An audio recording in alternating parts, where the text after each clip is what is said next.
Now we talked about these next hop addresses at the end of the previous video and why this happens, and I'm actually going to tell you why it happens in the next video. And I know you're already thinking, the next video, why can't you just tell me on this one? I want to introduce you to a command here that'll change things for us a little bit called next hop self.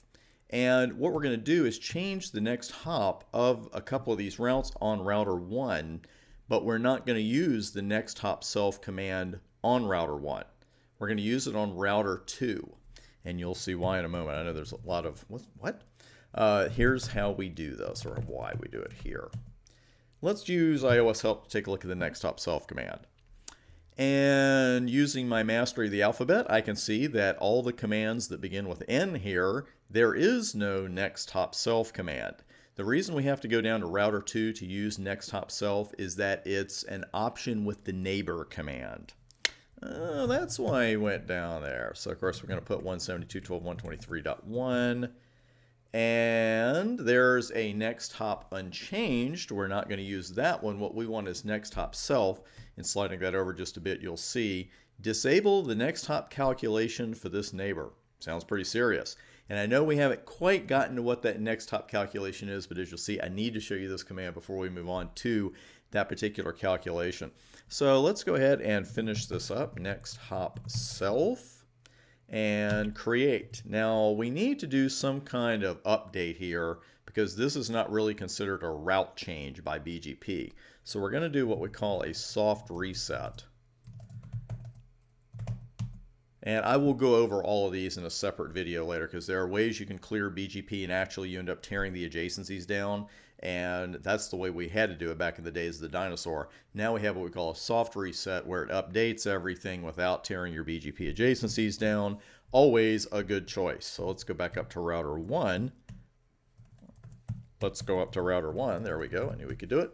And let's take a look at these routes now. And there's quite a difference here. First off, you'll notice those 234 entries from subnet 234, they're gone. 172.12.234. And they've both had their next hop change to 123.2.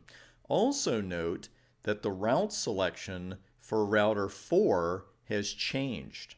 Instead of using the path going through 172.12.123.3, it's using the path going through 172.12.123.2. Now, router 3 didn't change, so let's see what's going on there. The good thing here, though, is you'll notice the word inaccessible is gone. So even though the primary path selection for a 3333 was not changed, we no longer have an inaccessible backup. Where if we go with show IP BGP 4444, gives us a little more information. Of course, we're not going to see external there, inaccessible there either. Let's go back to the board because I want to show you these and also why that changed. Why did the path for 4444 change, the next hop that is, where the path for 3333 did not? And there's the table. And here we go. These are the two tables we just looked at for show IP BGP. Now at the top you see show IP BGP 4444. The reason that path is now in use is its AS path is shorter than the other valid path. And you can see that if you look in there, you'll see 300, 400 for the first path, and then 400 for the next one. Let me show you that on the live equipment. It's a little easier to highlight. Here are your AS paths. And that's why I love show IP BGP and then following it with the network. And there we go. So all of a sudden, this previously inaccessible path had a shorter AS path that ended up being the tiebreaker that mattered. So this path was the one that was chosen. Now let's go up here to 3333 and you'll notice that the AS path was exactly the same length. So something else, something else had to be the difference maker there. And that's because the best path selection process was just a little longer for the 3333 network because the weights are the same, the local pref was the same, none of the routes originate on router 1, the AS path length is the same, the origin code is the same, the med, which is the metric, that's the same, it's 0. So finally we get down to eBGP routes being preferred over IBGP routes, and that's why the path of the next hop of .3 was chosen as the best path external over internal. And that's why you just got to have that list down cold, the BGP best path selection process, because sooner or later you're going to start getting to that 7th or 8th tiebreaker. Now, we're going to go back to the original next hop addresses, and it never hurts to do a little removal here. So, usually, almost always, as I like to say, well, we need to get into 2 to take that off anyway. Thought you had me. I'll just use up to repeat my commands, and then a Control A to move to the front, and just put a no in front of it.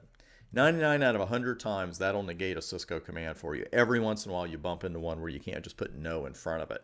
So I'll do a clear IP BGP soft out.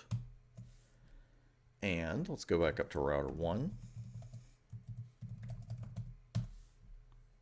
And you can see we're back with the original next hops.